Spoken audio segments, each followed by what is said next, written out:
Hello students, हम एक नया चैप्टर स्टार्ट करने जा रहे हैं जो कि सेकेंड यूनिट का है। और सेकेंड यूनिट के चैप्टर में हमारा है आपका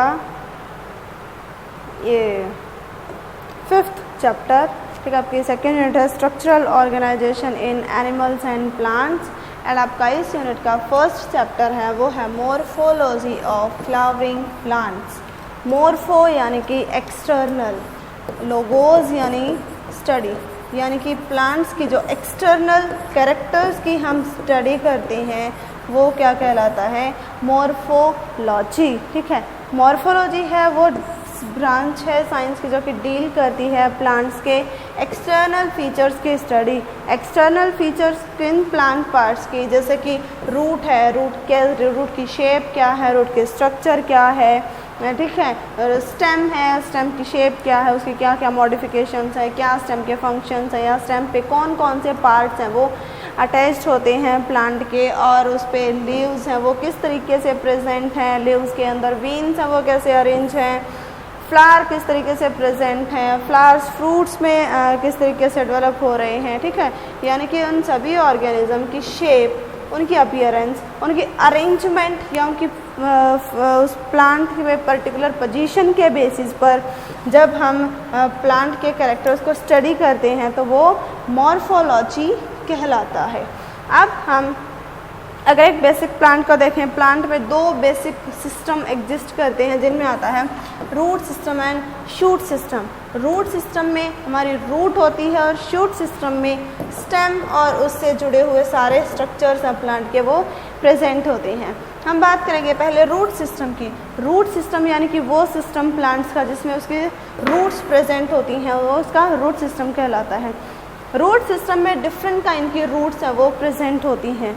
प्राइमरी रूट, प्लांट की जो सबसे पहली मेन रूट अपीयर होती है वो उसकी जो है प्राइमरी रूट कहलाती है। प्राइमरी रूट है अगर वो एज सच एग्जिस्ट करती है, मेंटेन रहती है, तो वो टैप रूट कहलाती है। ठीक है, टैप रूट से या प्राइमरी रूट से जो रूट की और ब्रांचेस निकलती हैं उन ब्रांचेस को हम बोलते हैं सेकेंडरी रूट।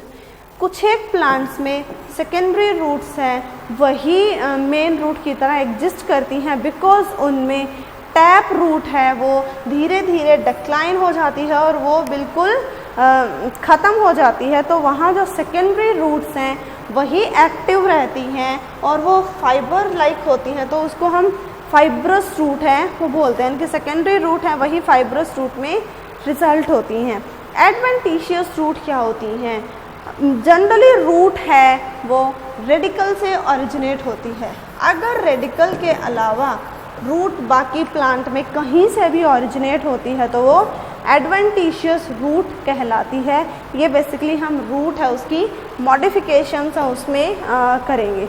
अगर हम एक टिपिकल रूट को देखें तो रूट में डिफरेंट रीजन्स प्रेजेंट होते हैं, तो उन रीजन्स की अगर हम बात करें तो सबसे बिलोवर यानी कि सबसे लोअर पोजीशन पे जो रीज़न होता है वो होता है इसका रीज़न या जोन ऑफ मेरिस्टेमेटिक एक्टिविटी, यानी कि यहाँ सेल्स हैं वो डिवाइड करेंगी और नई सेल्स हैं वो ऐड करती हैं ताकि रूट है वो प्रॉपरली ग्रो करती रहे। ओके, यानी कि नई सेल्स हैं वो इस मेरिस्टेमेटिक रीजन में ऐड होती हैं और मेरिस्टेमेटिक रीजन की सेल्स हैं वही जब डिफ्रेंशिएट हो जाती हैं तो वो जोन ऑफ इलोंगेशन कॉन्स्टिट्यूट करती हैं। यानी कि मेरिस्टेमेटिक रीजन जब डिवीज़न के बाद, सपोज ये मेरिस्टेमेटिक सेल है, ये डिवाइड करके इसने दो सेल बनाई, तो अपर सेल है वो जोन ऑफ इलोंगेशन का पार्ट बन जाएगी, लोअर सेल है वो स्टिल मेरिस्टेमेटिक ही रहेगी।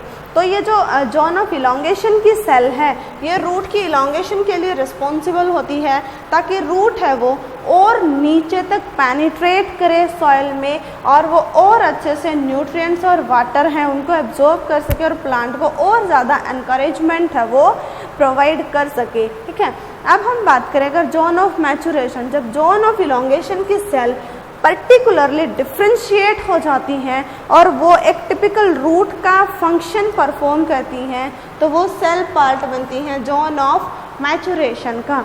जोन ऑफ मैचुरेशन में जो हमारी मेन रूट है या टैप रूट है वहाँ से कुछ एक फाइबर लाइक स्ट्रक्चर्स उससे जुड़े हुए होते हैं जो कि बेसिक एब्जॉर्प्शन का काम करते हैं, और इन फाइबर लाइक स्ट्रक्चर्स को हम रूट हेयर्स बोलते हैं। ठीक है, मेरिस्टेमेटिक जोन है काफ़ी सॉफ्ट होता है, बहुत एक्टिव होता है रूट का पार्ट, लेकिन ये डैमेज के भी उतना ही प्रोन्ड होता है। तो इसको प्रोटेक्ट करने के लिए रूट कैप है वो एक टफ सब्सटेंस, एक टफ कवरिंग से ढका हुआ होता है जिसे कि रूट कैप बोलते हैं।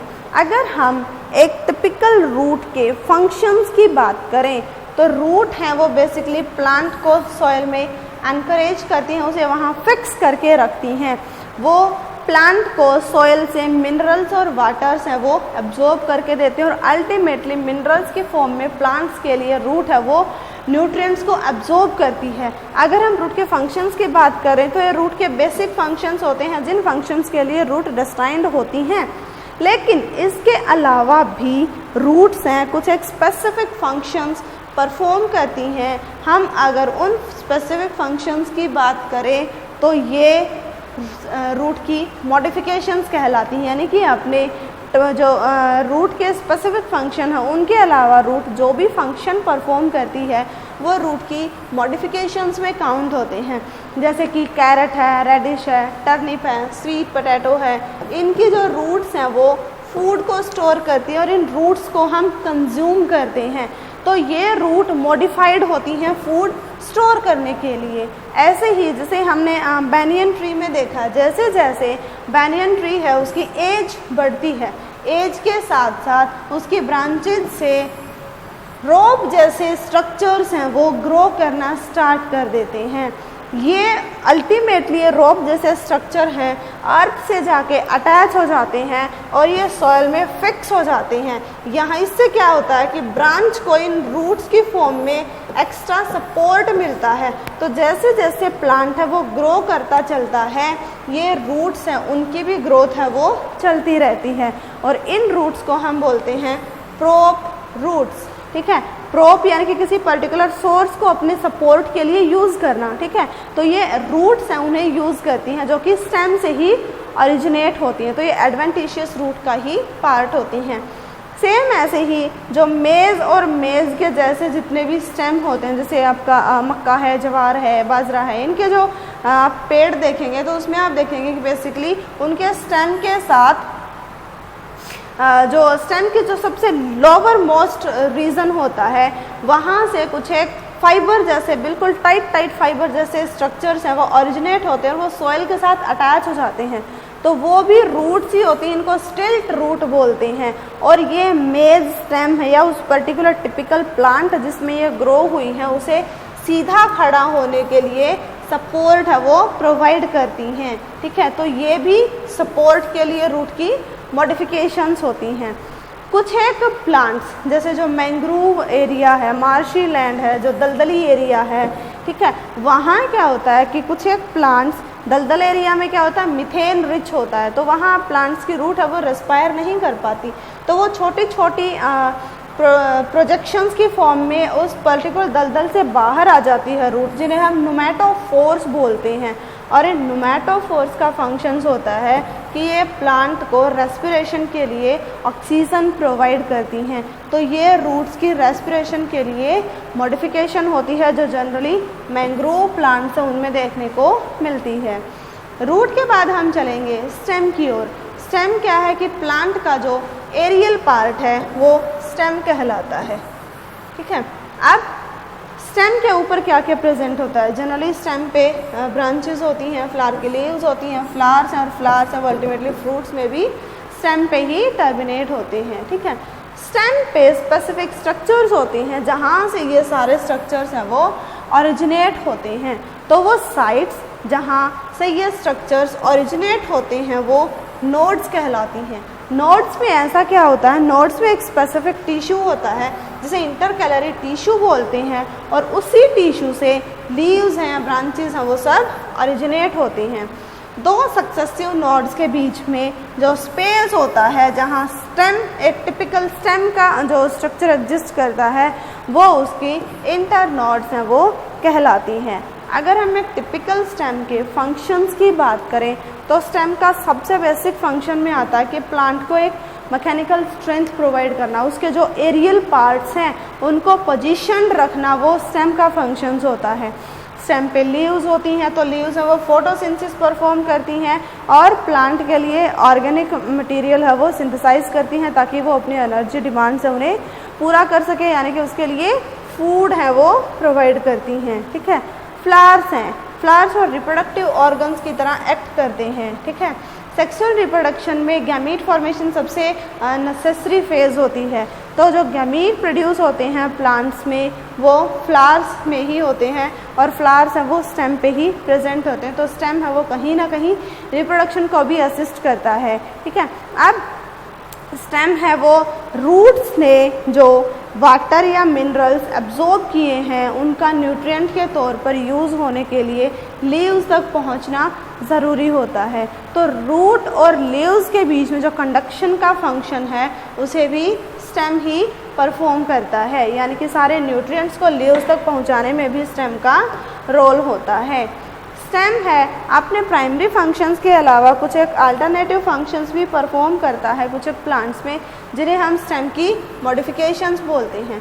स्टेम है फूड स्टोर करने के लिए मॉडिफाई हो सकता है, जैसे कि हम पोटैटो कंज्यूम करते हैं, गिंगर है, अनियन है, ठीक है, इन सब का हम स्टेम कंज्यूम करते हैं तो वो फूड को स्टोर करता है। ठीक है, स्टेम है वो सपोर्ट भी प्रोवाइड करता है, जैसे कि मेनली कुकुरबिट्स हैं, जैसे खीरे की फैमिली है, यानी कि जो बेल होती है हमारी, जनरली उनमें क्या होगा, आपने ऐसे स्प्रिंग लाइक स्ट्रक्चर्स देखे होंगे जो कि उनके टेंड्रिल्स कहलाते हैं। ये टेंड्रिल्स हैं वो स्टेम की ही मॉडिफिकेशन होती हैं। क्लाइंबर्स की प्रॉपर्टी होती है कि वो सीधा खड़ा नहीं हो सकते, वो सिर्फ क्रीप कर सकते हैं, तो वो अपने आप को किसी पर्टिकुलर सरफेस के सहारे चढ़ाने के लिए या वहाँ ग्रो करने के लिए, क्लाइंब करने के लिए इन टेंड्रिल्स को यूज़ करते हैं। और ये टेंड्रिल्स जिस भी स्ट्रक्चर के सरफेस के टच में आते हैं उसके सराउंड ये कॉयल हो जाते हैं और उस प्लांट को ऊपर चढ़ने में हेल्प करते हैं।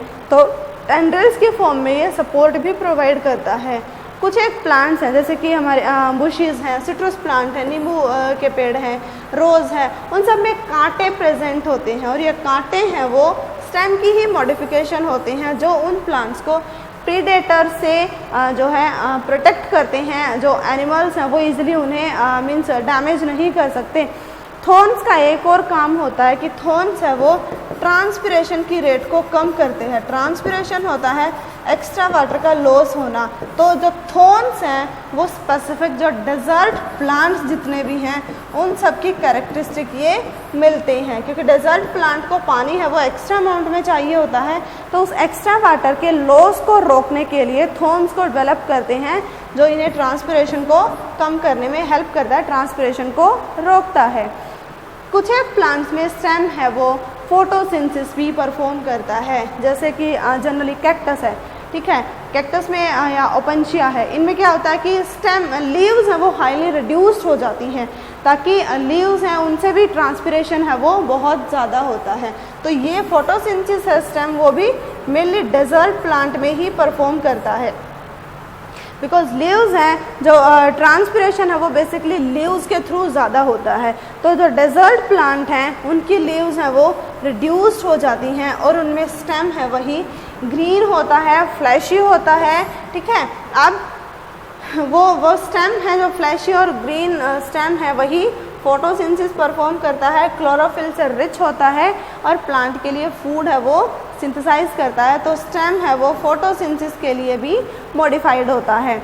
कुछ एक प्लांट्स हैं उनमें स्टेम है हम वेजिटेटिव प्रोपगेशन के तौर पर एसेक्सुअल रिप्रोडक्शन के लिए भी उसे यूज़ करते हैं। जैसे पोटैटो है, पोटैटो हमेशा वेजिटेटिवली ही ग्रो करता है, तो उसे हम पोटैटो ट्यूबर जो कि स्टेम की ही मॉडिफिकेशन होती है जो फूड को स्टोर करते हैं, उन्हीं पोटैटो ट्यूबर को ही हम यूज़ करते हैं। गिंगर है, गिंगर को भी हम वेजिटेटिवली ग्रो करते हैं स्टेम की हेल्प से। अनियन है, उसमें भी स्टेम को यूज़ किया जाता है। इवन शुगर केन है, उसमें भी स्टेम है, उसी को यूज़ किया जाता है। स्टेम पार्ट्स को विद एन आई बड, यानी कि जिसके ऊपर एक बड, वेजिटेटिव बड जिस शुगर केन के पार्ट पर होता है उसको हम यूज़ करते हैं रिप्रोडक्शन में, यानी कि उसको सीड के तौर पर या नए प्लांट्स हैं उनको जर्मिनेट करने के लिए हम यूज़ करते हैं। तो स्टेम है उसका रिप्रोडक्शन में भी रोल होता है। ठीक है, कुछ एक प्लांट्स हैं उनकी जो अपकमिंग जनरेशन या उनके कॉन्टिन्यूएशन के लिए भी ये अपना रोल है वो प्ले करता है। अब हम बात करेंगे स्टेम के ऊपर प्रेजेंट सबसे इम्पॉर्टेंट पार्ट की, जो कि लीव्स, यानी कि जिसकी वजह से प्लांट्स हैं वो हमें इतने ज़्यादा ग्रीनिश हैं वो दिखाई देते हैं।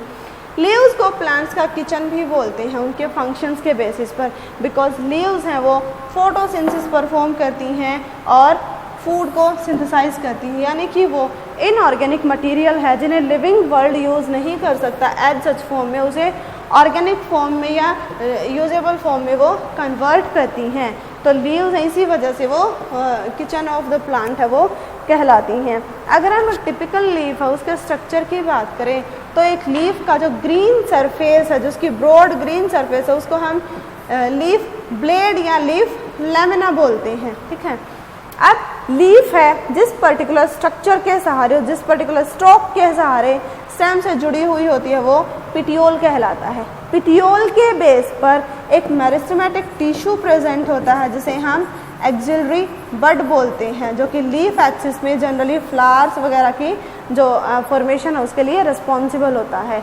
तो यहाँ जो मेरिस्टेमेटिक टिश्यू प्रेजेंट होता है वो एक्सिलरी बड कहलाता है। लीफ है उसके बेस पर एक स्टॉक लाइक स्ट्रक्चर प्रेजेंट हो भी सकती है, नहीं भी नेसेसरी नहीं है सब में प्रेजेंट हो, बट जहाँ सिंपल लीव्स में हमेशा ये प्रेजेंट होती है उसे स्टिप्यूल बोलते हैं। लीव्स में आपने देखा होगा ऊपर लाइन सी बनी हुई होती हैं, वो लाइंस उसकी वीन्स कहलाती हैं, और एक मेन वीन जिससे सारी वीन्स जुड़ी हुई होती हैं वो उसकी मिडरिब कहलाती है। ठीक है, मिडरिब को रेक्टिस भी बोलते हैं, यानी कि मेन एक्सिस भी उसकी कहलाती है। अब लीफ में इंसीजन्स बने हुए होते हैं। इंसीजन जैसे आपने रोज है, चाइना रोज है, इनकी लीव्स में हम देखा कि मार्जिन यानी कि जिसका एक्सटर्नल सरफेस है उसके अलोंग ऐसे ये डिप्रेशन से बने हुए होते हैं जिन्हें हम इंसीजन बोलते हैं। अगर ये इंसीजन सिर्फ मार्जिन तक ही लिमिटेड है, लीफ ब्लेड को बाइफरकेट नहीं करते हैं, तो वो लीफ सिंपल लीफ कहलाती है। ठीक है, अगर यही इंसीजन रेक्टिस यानी कि जो मेन एक्सिस तक पहुंच जाए तो लीफ ब्लेड है वो अलग अलग छोटे छोटे पार्ट्स में टूट जाता है, और इस तरह की लीव्स हैं उन्हें हम बोलते हैं कंपाउंड लीव्स। यानी कि अगर इंसीजन रेक्टिस तक नहीं पहुंचते हैं तो सिंपल, और अगर पहुंचता है तो वो लीफ कंपाउंड लीफ कहलाती है। एक कंपाउंड लीफ में ये जो पूरा स्ट्रक्चर हम देख रहे हैं ये लीफ है, और इसमें छोटे छोटे स्ट्रक्चर्स ये हैं, ये इसकी लीफलेट कहलाते हैं, जो कि रेक्टिस से जुड़े हुए होते हैं। कंपाउंड लीफ हैं वो दो टाइप की होती हैं, for example pennate and palmate compound leaf. Pennate leaf वो होती हैं जिसमें एक पॉइंट पर या एक पर्टिकुलर नोड पर एक ही लीफलेट है वो प्रेजेंट होती है। ठीक है, अगर बहुत सारी जो लीफ लैमिना है एक ही पॉइंट पर बहुत सारी लीफलेट्स में जुड़ जाए, सपोज ये जो मेजर इसका रेक्टिस है और इस रेक्टिस के साथ इस तरीके से एक ही पॉइंट पर बहुत सारी लीफलेट्स हैं वो जुड़ जाएं, तो वो पामेट कंपाउंड लीफ कहलाते हैं, यानी कि जो हथेली जैसी अपीयरेंस जो देती है, जैसे कि पपाया की है। ठीक है, अब पिन्नेट जैसी किक्कर की है, नीम की है, इनके लीव्स होती हैं, पामेट जैसे पपाया में होती है। ठीक है, अब लीफ के फंक्शंस की बात करें, फोटोसिंथेसिस परफॉर्म करती है, इसके साथ साथ क्या करती हैं लीव्स हैं वो हमारे एटमॉस्फेयर में ऑक्सीजन भी ऐड करती हैं, बिकॉज जैसे फोटोसिंथेसिस होता है तो फोटोसिंथेसिस में ये एक स्टेप आता है जिसमें कि ऑक्सीजन है वो लिबरेट होती है, और वो ऑक्सीजन हम रेस्पिरेशन के लिए यूज़ करते हैं। प्लांट्स के साथ साथ इस ऑक्सीजन को हम भी यूज़ करते थे, रेस्पिरेशन के लिए ऑक्सीजन भी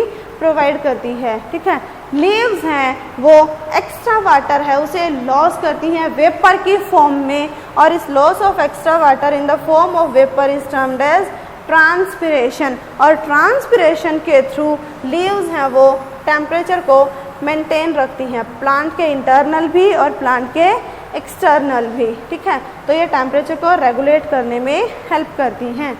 अब लीव्स की अगर हम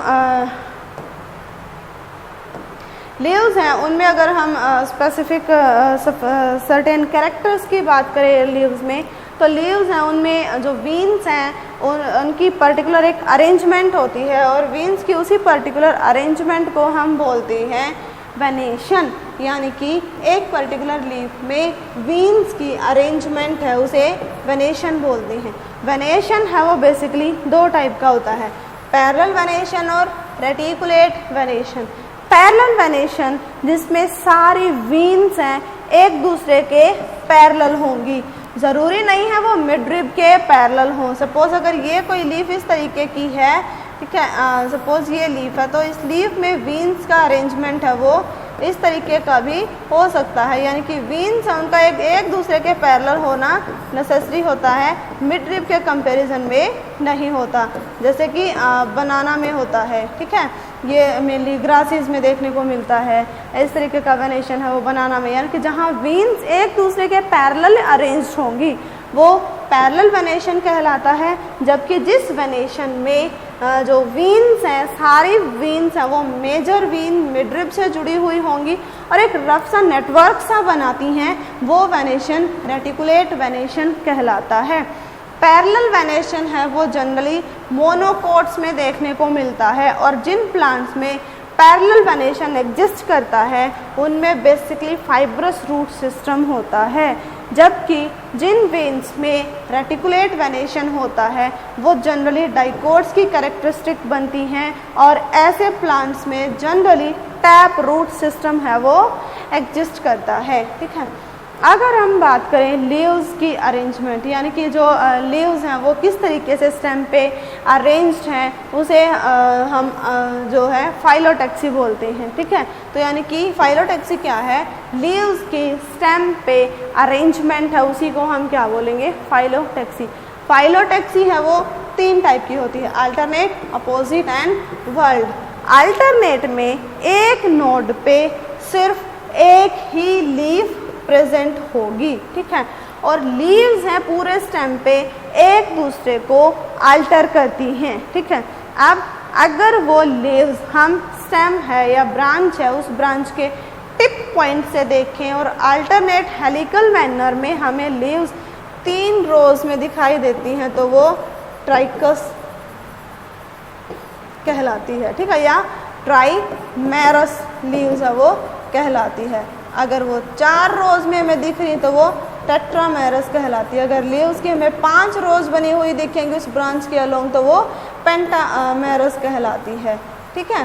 तो इस तरीके से लीव्स हैं वो अरेंज होती हैं रोज में, लेकिन हर बार लीफ एक दूसरे को अल्टरनेट करती है, यानी कि एक नोड पे सिर्फ एक ही लीफ हमें मिलेगी, ठीक है। अब अपोजिट में क्या है कि एक नोड से 2 लीव्स निकलती हैं। अब वो 2 लीव्स की अरेंजमेंट है वो 2 तरीके से होती है, या तो वो दोनों लीव्स एक दूसरे के, जैसे एक बार की जो लीव्स निकली, सपोज अगर एक बार ये लीव्स ऐसी हैं तो दूसरी लीव्स का प्लेन है वो इस तरीके का होगा, यानी कि इन लीव्स के 90 डिग्री पे दूसरी लीव्स हैं वो प्रेजेंट होंगी, यानी कि एक नोड की लीव्स हैं वो दूसरी नोड की लीव्स के साथ राइट एंगल्स पे जो है अरेंज्ड होंगी और इस तरीके का अरेंजमेंट है वो कहलाता है अपोजिट डैक्यूसेट फाइलोटैक्सी, जो कि कैलोट्रोपिस यानी कि आक का पेड़ है उसमें जनरली देखने को मिलती हैं। सुपरपोज्ड यानी कि जहाँ एक ही नोड से 2 लीव्स निकलेंगी और सारी लीव्स एक ही प्लेन में अरेंज होंगी, जैसे कि अमरूद के पेड़ में देखने को मिलता है, ठीक है, वो सुपरपोज्ड अपोजिट फाइलोटैक्सी कहलाती है।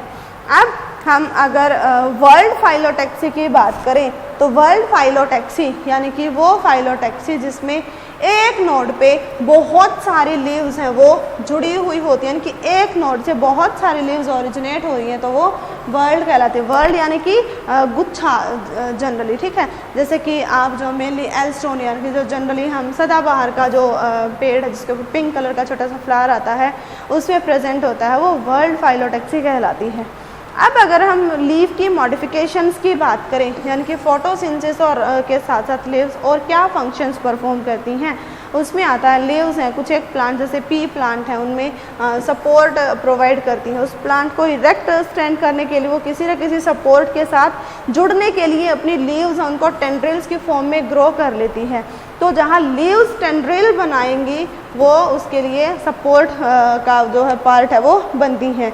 प्रोटेक्शन के लिए या अपनी जो एडेप्टेशन के तौर पर भी हम इसे बोलें, जैसे कैक्टस है, कैक्टस के प्लांट में सपोज ये अगर हमारी कैक्टस की लीफ है तो उस लीफ में ये जो मेन स्टेम है वो मॉडिफाइड होता है फोटोसिंथेसिस के लिए, और लीव्स हैं वो स्पाइंस छोटे छोटे कांटों के रूप में मॉडिफाइड हो जाती हैं ताकि वाटर लॉस कम से कम हो।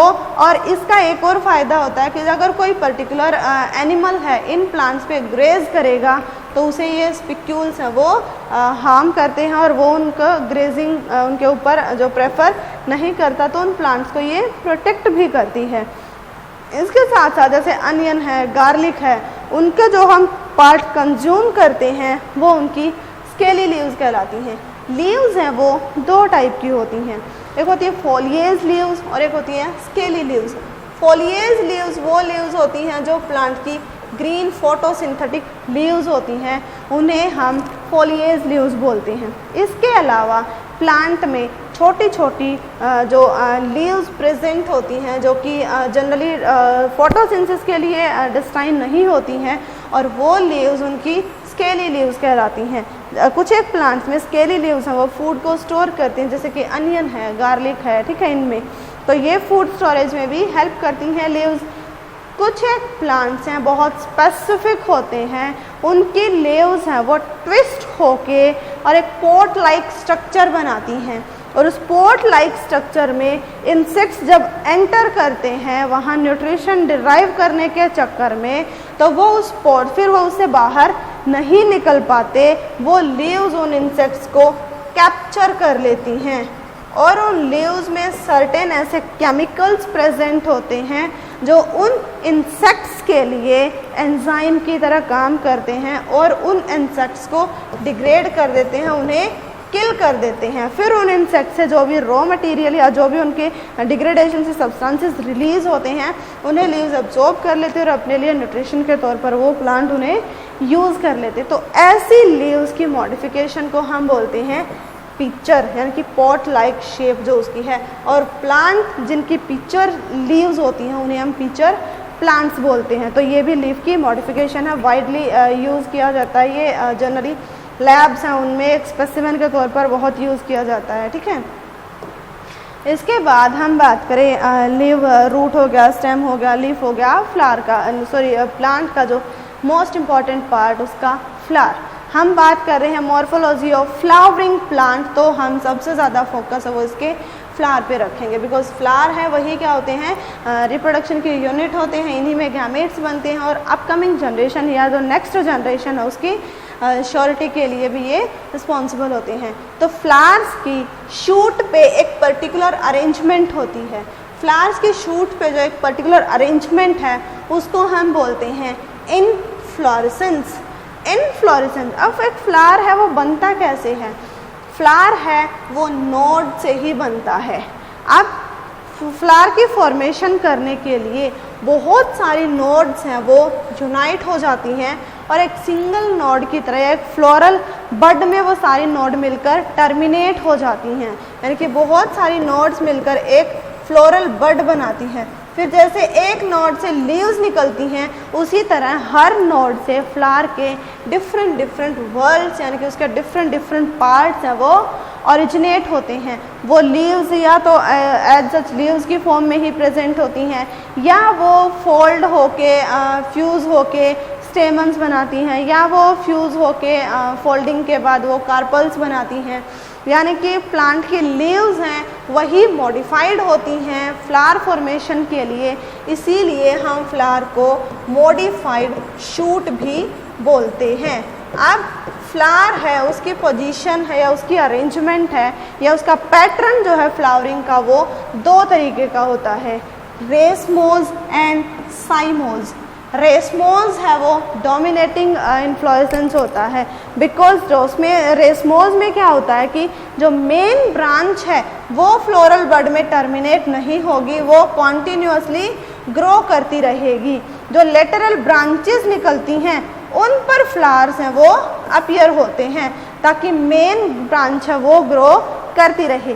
मेन ब्रांच के इनडेफिनेटली ग्रो करने से प्लांट की ग्रोथ है वो भी इनडेफिनेट होती है। फ्लावर्स का जो अरेंजमेंट है वो एक्रोपेटल मैनर में होता है। एक्रोपेटल मैनर क्या होता है, एक्रोपेटल सक्सेशन हम बोले तो क्या होता है कि जो ओल्डर फ्लावर्स हैं यानी कि जो मैच्योर फ्लावर हैं वो नीचे वाले रीजन में प्रेजेंट होंगे और बड की ओर जो है वो यंग फ्लावर्स होंगे, इमैच्योर फ्लावर्स हैं वो प्रेजेंट होंगे। तो यानी कि बड़े फ्लावर्स नीचे होंगे और छोटे फ्लावर्स ऊपर होंगे। इस तरह का जो इन्फ्लोरेसेंस है वो रेसमोस इन्फ्लोरेसेंस कहलाता है। साइमोस इन्फ्लोरेसेंस, साइमोस इन्फ्लोरेसेंस में मेन ब्रांच है वही फ्लोरल बड में टर्मिनेट हो जाती है। तो इसी वजह से प्लांट की जो हाइट है वो भी क्या रह जाती है, ग्रोथ है वो भी क्या हो जाती है, लिमिटेड रह जाती है। फ्लावर्स हैं वो बेसी पेटल मैनर में ग्रो करते हैं। अब मेन ब्रांच फ्लावर में टर्मिनेट होगी, फिर उससे सब ब्रांचेस निकलेंगी और उन सब ब्रांचेस पे फ्लावरिंग होगी, फिर उनकी ब्रांचेस पे फ्लावरिंग, फिर उनकी ब्रांचेस पे फ्लावरिंग। तो इस तरीके से जो मैच्योर फ्लावर्स होंगे वो अपर पोजीशंस पे होंगे और जो यंगर फ्लावर्स हैं यानी कि जो नए फ्लावर्स हैं वो नीचे वाली पोजीशंस पे होंगे। तो इस तरह की अरेंजमेंट है वो बेसी पेटल अरेंजमेंट कहलाती है। तो दो टाइप के इन्फ्लोरेसेंस है, रेसमोस एंड साइमोस, बेसिकली प्लांट्स में एग्जिस्ट करते हैं। अब अगर हम एक टिपिकल फ्लावर है उसके स्ट्रक्चर की बात करें तो फ्लावर में बेसिकली 4 वर्ल्स हैं वो प्रेजेंट होते हैं, जिनमें आते हैं सेपल्स, पेटल्स, स्टेमन्स और कार्पल्स। सारे के सारे फ्लोरल वर्ल्स एक पर्टिकुलर स्ट्रक्चर, एक पर्टिकुलर बेस होता है जहाँ ये जुड़े हुए होते हैं, कि जहाँ सारे लीव्स मॉडिफाई होके एक पर्टिकुलर पॉइंट पे जहाँ जुड़ती हैं वो थैलेमस कहलाता है और इसको हम टेक्निकली रिसेप्टेकल बोलते हैं। रिसेप्टेकल से एक ये जो पोर्शन है जनरली ग्रीन कलर्ड होता है। अब रिसेप्टेकल से ही एक स्टॉक निकलती है जो कि फ्लोरल स्टॉक होती है और वो उसको ब्रांच से जुड़ने में हेल्प करती है, यानी कि स्टॉक की हेल्प से फ्लावर है वो ब्रांच से जुड़ा हुआ होता है और इस स्टॉक को टेक्निकली हम पेडिसल बोलते हैं।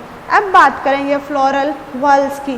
फ्लोरल वर्ल्स फ्लावर का सबसे आउटर मोस्ट वर्ल होते हैं उसके सेपल, जो कि टेक्निकली कैलिक्स कहलाते हैं। सेपल्स हैं वो जनरली ग्रीन कलर के होते हैं। जब एक फ्लावर बड की स्टेज में होता है तो सेपल हैं वो फ्लावर के सभी इंटरनल पार्ट्स को जो है प्रोटेक्ट करते हैं, यानी कि ये क्लोज एक बड जैसा स्ट्रक्चर है वो रखते हैं।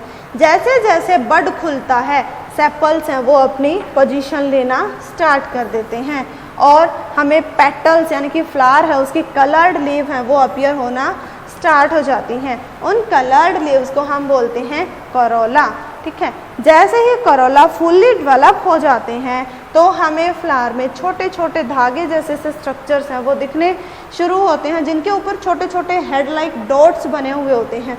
वो धागे जैसे स्ट्रक्चर जिनके ऊपर वो हेड लाइक डॉट बने हुए होते हैं वो फ्लावर्स के स्टेमन्स कहलाते हैं। चाइना रोज का फ्लावर जो आपको इस सीज़न में इजीली मिल जाएगा, उसके स्टेमन्स हैं, सारे फ्लोरल बल्ब्स को आप इजीली देख सकते हैं। इवन आप उसमें अगर उस फ्लावर को टच करेंगे, फुल्ली डेवलप्ड फ्लावर है, तो आपको अपने हाथ के ऊपर एक येलो कलर की डस्ट सी अपीयर होगी, जो कि डस्ट उसकी पोलन ग्रेन होते हैं, ठीक है।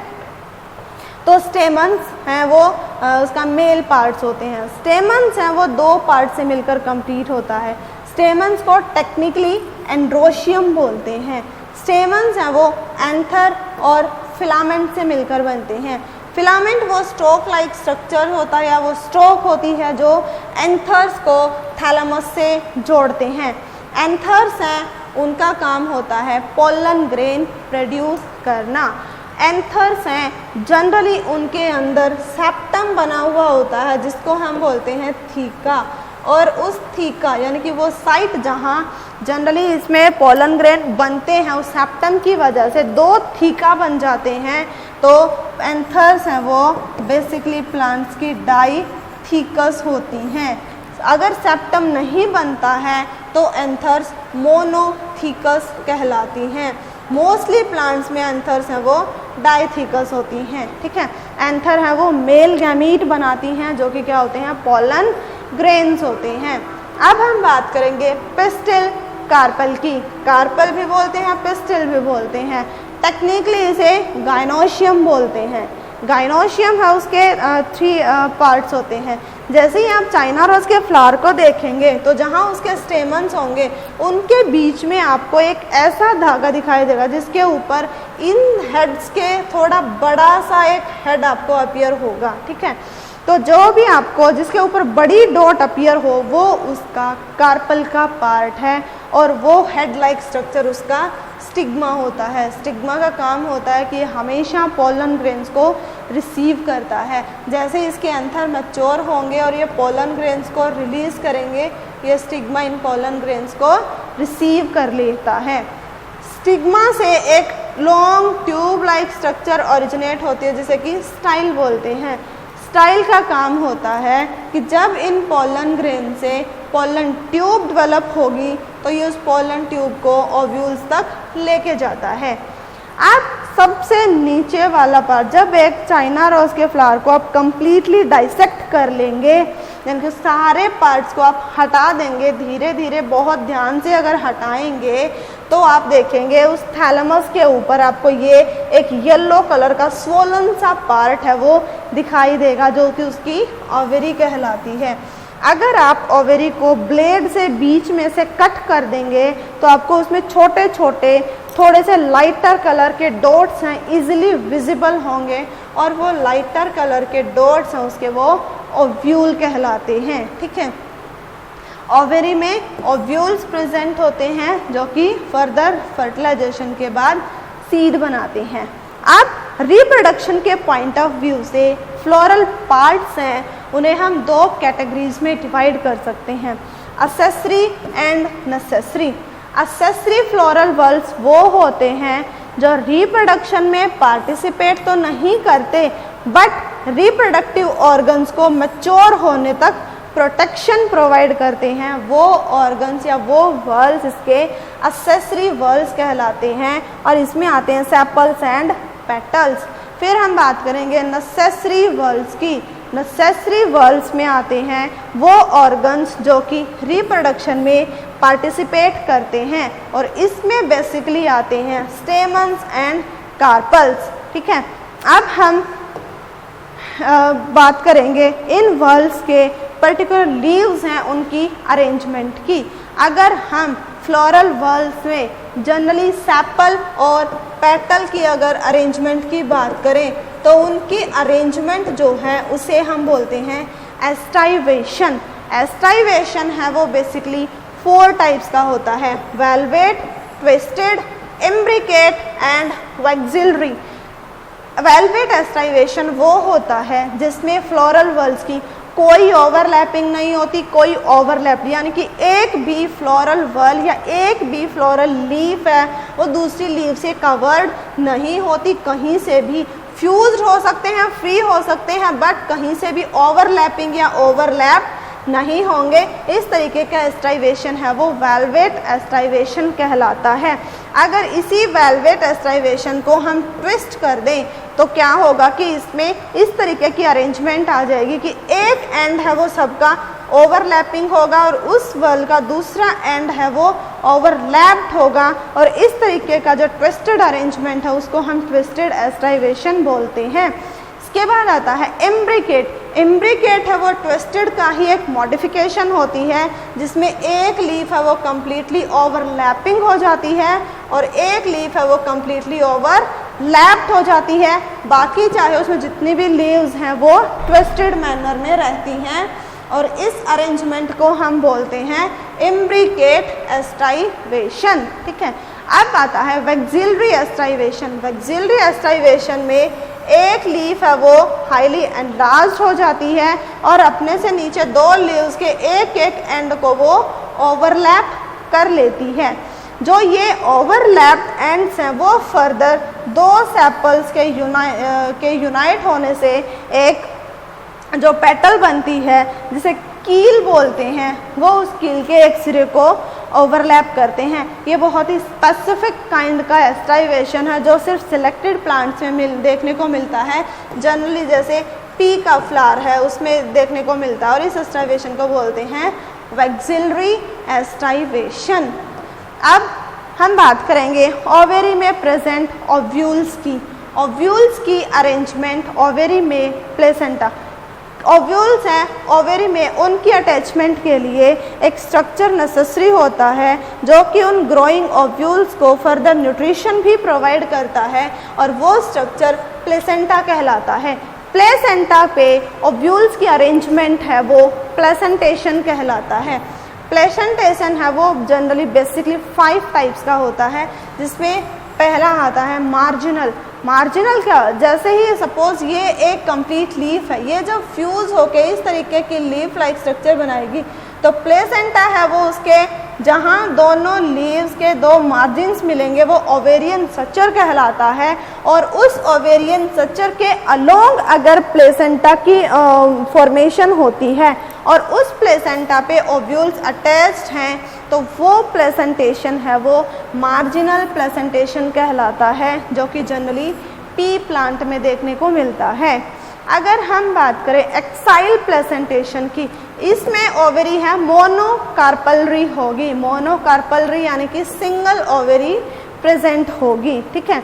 अगर हम बात करें एक्साइल प्लेसेंटेशन जो कि नेक्स्ट कैटेगरी है प्लेसेंटेशन की, उसमें जो प्लेसेंटा है एक पर्टिकुलर एक्सिस के अलोंग ग्रो करता है और उस प्लेसेंटा पे एक्सिस में ही लोक्यूल्स में ओव्यूल्स हैं वो प्रेजेंट होते हैं।